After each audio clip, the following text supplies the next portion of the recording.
죽은 어머니를 구하기 위해 지옥에 몸을 던진 제자가 있었습니다. 그의 이름은 목걸련 존자. 부처님 10대 제자 가운데 신통 제일로 불린 성자입니다. 하지만 위대한 성자가 되기 전 그는 한 소년이었고 또 한 명의 운명 같은 벗과 함께 자랐습니다. 기원전 5세기 겐지스 강이 유유히 흐르는 마가다 왕국. 그곳 작은 마을에서 목걸련은 태어났습니다. 집안은 비교적 넉넉했지만 어머니는 욕심이 많고 성정을 다스리지 못했습니다. 그의 어린 눈에는 때로는 화내고 때로는 집착하는 어머니의 모습이 깊이 새겨졌습니다. 목걸련은 일찍부터 세상의 의문을 품었습니다. 재물은 왜 한순간에 사라지는가? 사람은 왜 태어나고 또 왜 죽어가는가? 그에게는 운명의 친구가 있었습니다. 이웃 마을에 살던 소년 사리불. 사리불은 총명했고 목걸련은 마음이 깊었습니다. 성격은 달랐지만 두 사람은 늘 함께 있었습니다. 책을 읽으며 서로 토론했습니다. 세상의 근원은 무엇일까? 죽음 너머에는 또 다른 길이 있을까? 때로는 함께 들판에 앉아 별을 올려다보며 밤이 새도록 이야기했습니다. 그들의 대화는 단순한 호기심이 아니었습니다. 산과 죽음, 세상의 본질에 대한 갈망이었습니다. 사리불과 목걸련은 마을 사람들에게도 이름난 벗이었습니다. 서로 떨어질 수 없을 만큼 어린 시절부터 한 몸 같은 친구로 자랐습니다. 훗날 불자들은 말했습니다. 부처님의 법을 지탱한 두 기둥. 바로 사리불과 목걸련이었다. 청년이 된 목걸련과 사리불.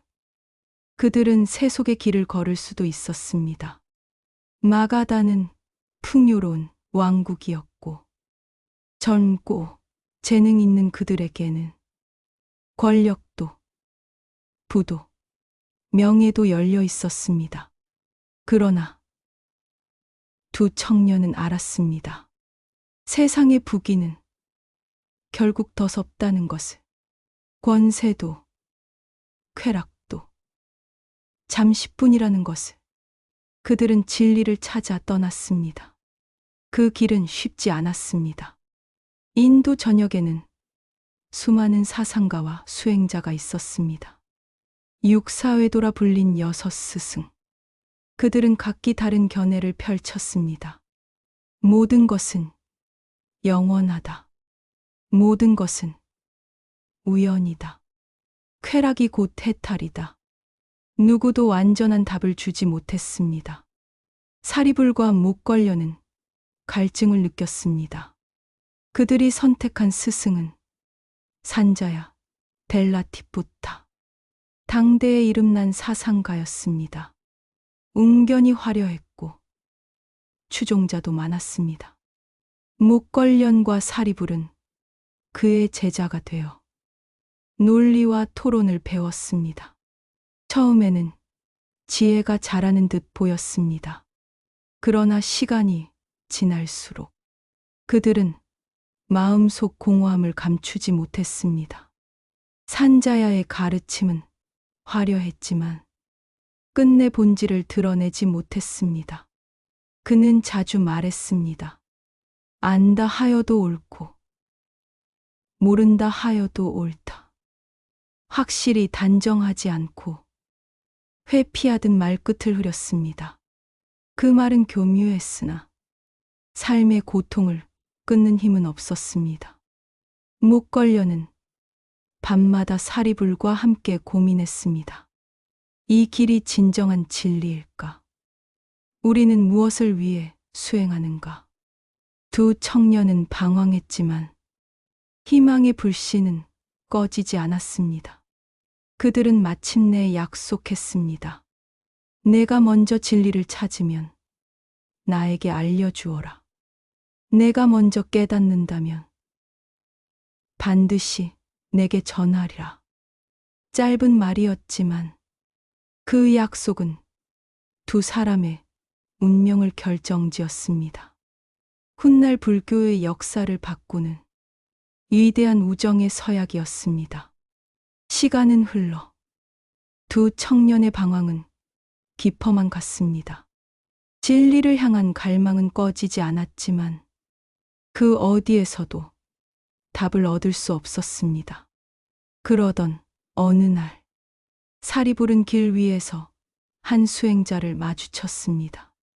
그의 이름은 아슈바지트 존자, 부처님의 제자 가운데 한 분이었습니다. 그는 고요히 걸었습니다. 발걸음은 흔들림이 없었고 얼굴에는 깊은 평화가 드리워져 있었습니다. 살이 부른 그 모습에 끌렸습니다. 무언가 다른 빛이, 다른 세계가 그의 주위에 감돌고 있었습니다. 살이 부른 다가가 물었습니다. 그대의 스승은 누구이며 그대는 어떤 법을 따르고 있는가? 아슈바지트 존자는 미소 지었습니다.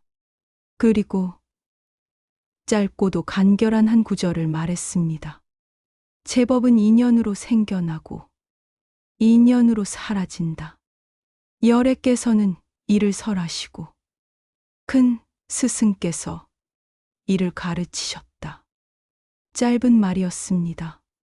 그러나 그 순간 사리불의 가슴은 벼락처럼 열렸습니다. 모든 의문이 풀리고 그토록 찾아온 답이 여기에 있음을 직감했습니다. 그는 흥분을 감추지 못한 채 곧장 목걸련을 찾아 달려갔습니다. 사리불은 숨을 몰아쉬며 말했습니다. 목걸련아, 진리를 찾았다. 들어라. 제법은 인연 따라 생겨나고 인연 따라 사라진다. 목걸련은 그 말을 듣는 순간 마음이 전율했습니다. 어린 시절부터 품어온 질문이, 청년 시절의 모든 방황이 단번에 녹아내렸습니다. 이것이다. 우리가 그토록 찾아온 진리다. 두 청년은 지체하지 않았습니다. 곧장 부처님께로 향했습니다. 그 길은 기원정사, 부처님께서 머무르시던 숲이었습니다. 그곳에서 그들은 마침내 세존을 친견했습니다. 부처님은 고요히 앉아 계셨습니다. 얼굴은 자비로 빛났고 그 눈빛은 모든 중생을 꿰뚫고 있었습니다. 부처님께서 설하신 말씀이 이어졌습니다. 고통은 존재한다. 그 원인은 집착이다. 집착을 버리면 고통은 사라지고 그 길은 팔정도이다. 그 말은 단순했습니다. 그러나 마음을 뚫었습니다. 목걸련과 사리불은 그 자리에서 무릎 꿇고 합장했습니다. 세존이시여, 저희를 제자로 받아주소서. 부처님께서는 고요히 미소 지으셨습니다. 그 순간 두 벗은 출가자가 되었습니다. 부처님 곁에서 출가한 뒤 목걸련은 누구보다도 정진했습니다. 아침에는 선정에 들고 밤에는 다시 좌선에 들었습니다. 그의 호흡은 깊었고 마음은 점점 맑아졌습니다. 짧은 시간 안에 그는 고요의 경지에 도달했습니다. 마음이 흔들림 없이 머물자 새 속의 굴레가 풀렸습니다. 그 순간 신통이 열렸습니다. 그는 공중을 걸었습니다. 산을 넘고 강을 건넜습니다.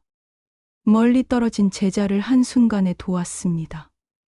때로는 땅속을 드나들었습니다. 지옥의 고통을 살펴보고 중생들의 울부짖음을 들었습니다.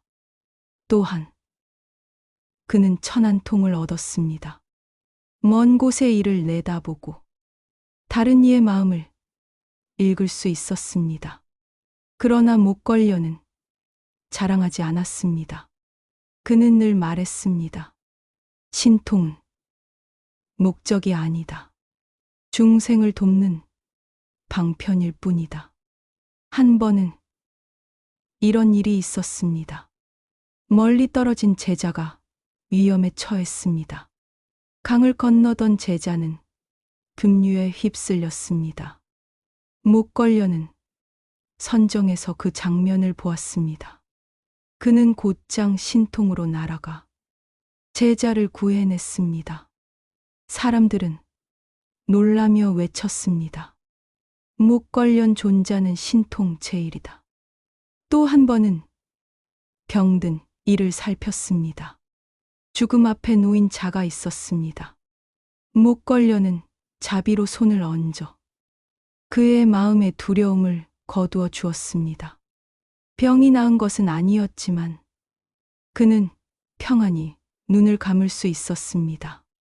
사람들은 그를 더 깊이 존경했습니다.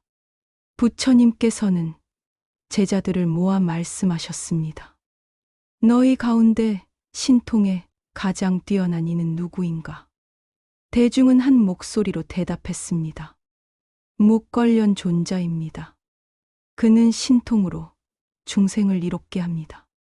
목걸련은 신통 제일이었습니다. 그러나 그의 마음에는 늘 그림자가 있었습니다. 그것은 어머니.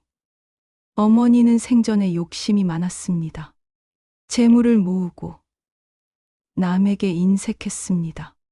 성내는 일이 잦았고 삿된 업을 지으며 살았습니다. 목걸려는 그 모습을 안타까워했지만 그 또한 아들이었기에 끝내 어머니를 바꾸지 못했습니다. 어머니가 세상을 떠난 뒤 목걸려는 선정에 들어 어머니를 찾았습니다. 그리고 그는 보았습니다. 지옥의 불길 속에 고통받는 어머니의 모습을. 굶주린 아기가 된 어머니는 허기와 갈증에 시달리고 있었습니다. 그의 가슴은 찢어졌습니다. 어머니, 목걸려는 통곡했습니다. 그는 신통으로 음식을 지어 보냈습니다. 그러나 어머니가 입에 대려는 순간 불길은 곧장 그것을 태워버렸습니다. 한 번, 두 번. 아무리 시도해도 결과는 같았습니다. 음식은 재가 되었고 어머니는 여전히 굶주렸습니다. 목걸려는 절망했습니다. 내가 신통 제일이라 불리지만 어머니 한 분조차 구할 수 없는가? 그는 부처님께 달려갔습니다. 눈물을 흘리며 고소했습니다. 세존이시여, 저는 아무리 힘을 써도 어머니를 구할 수 없습니다. 부처님께서 말씀하셨습니다. 목걸려나, 중생의 업은 무겁고 깊다. 한 사람의 힘으로는 그 업을 구할 수 없느니라. 목걸려는 고개를 떨궜습니다. 그러자 부처님께서 이어 말씀하셨습니다. 승가의 힘을 빌려야 한다. 7월 보름, 하한거를 마친 스님들께 공양을 올려라. 그 공덕을 부모와 조상께 회양하라. 그러면 그 힘으로 어머니가 해탈할 수 있으리라. 목걸려는 눈물을 닦고 그대로 행했습니다. 7월 보름, 대중 스님들께 공양을 올리고 그 공덕을 발언했습니다. 이 공덕을 어머니께 회양하나이다. 부디 이 고통에서 벗어나시기를. 그 순간 지옥의 불길은 꺼져갔습니다. 어머니의 몸은 자유로워졌습니다. 고통은 사라지고 환희의 빛이 드리워졌습니다. 사람들은 그 이야기를 전해 들었습니다.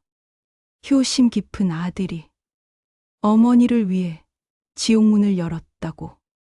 이것이 바로 우란분절의 시작입니다. 오늘날 한국 불교의 백중신앙, 영가를 위해 지극정성으로 기도하는 전통은 바로 이때 뿌리 내렸습니다. 묵걸련의 이야기는 불자들에게 말합니다. 신통보다 더 큰 힘은 자비와 효심이다. 어머니를 구한 이야기는 사람들의 마음을 뒤흔들었습니다. 묵걸련의 효심은 전설처럼 퍼져나갔고 사람들은 그를 더 깊이 따르게 되었습니다. 그러나 묵걸련은 멈추지 않았습니다. 그의 삶은 단지 한 개인의 효심이 아니었습니다. 중생 모두를 위한 불법의 실천이었습니다. 그는 사리불과 늘 함께했습니다. 사리불은 지혜로 법을 밝혔고 묵걸련은 신통으로 중생을 이끌었습니다. 두 벗은 마치 두 개의 바퀴처럼 부처님의 교단을 굳건히 지탱했습니다. 그들은 마을과 도시를 두루 다녔습니다. 가난한 이들에게는 자비의 법을, 부유한 이들에게는 집착을 버리라는 설법을 했습니다. 때로는 법문만으로는 마음이 움직이지 않는 이들도 있었습니다. 그럴 때 묵걸련은 신통을 보여주었습니다. 하늘을 날아 보이거나 병든 이를 고쳐주기도 했습니다. 사람들은 경이로움 속에서 귀의했습니다. 그러나 묵걸련은 언제나 말했습니다. 기적은 법의 문을 열기 위한 열쇠일 뿐이다. 구원은 신통이 아니라 부처님의 법 안에 있다. 어느 날 한 제자가 물었습니다. 존자여, 신통이란 무엇입니까? 우리도 그것을 얻어야 합니까? 묵걸련은 미소 지으며 대답했습니다. 신통보다 먼저 닦아야 할 것은 계율과 선정이다. 신통은 방편일 뿐. 깨달음의 길은 팔정도 안에 있다. 그의 설법은 단순했지만 사람들의 마음을 움직였습니다. 그는 언제나 법을 삶 속에 비추었습니다. 묵걸련의 명성은 세상에 널리 퍼졌습니다. 사람들은 그를 존경했고 많은 이들이 그의 가르침에 귀의했습니다. 그러나 모든 이가 기뻐한 것은 아니었습니다. 외도들은 그를 질투했습니다. 그의 신통과 설법이 자신들의 세력을 위협한다고 여겼습니다. 그들은 모의했습니다. 묵걸련을 없애지 않고서는 우리의 가르침은 설 자리가 없다. 계략은 날로 깊어졌습니다. 그리고 마침내 음모가 시행되었습니다. 묵걸련은 이를 예감했습니다. 그는 선정 속에서 자신의 생애가 곧 끝날 것을 알았습니다. 제자들이 말렸습니다.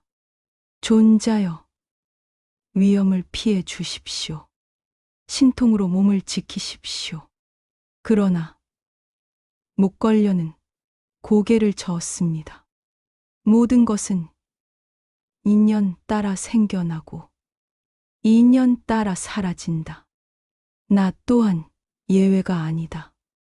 그는 차분히 맞이했습니다. 마치 계절이 바뀐, 마치 강물이 흘러가듯 죽음을 두려워하지 않았습니다. 외도들의 습격은 거셌습니다. 그의 육신은 쓰러졌습니다.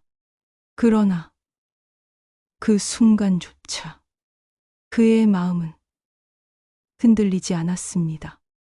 그는 이미 해탈에 든 성자였기 때문입니다. 그 소식을 들은 교단은 깊은 슬픔에 잠겼습니다. 제자들은 눈물을 흘리며 말했습니다. 신통 제1존자가 이제 우리 곁에 없구나. 부처님께서 말씀하셨습니다. 애통해하지 말라. 목걸려는 이미 생사에서 벗어났다. 그의 가르침과 행적은 너희 마음속에 길이 남으리라.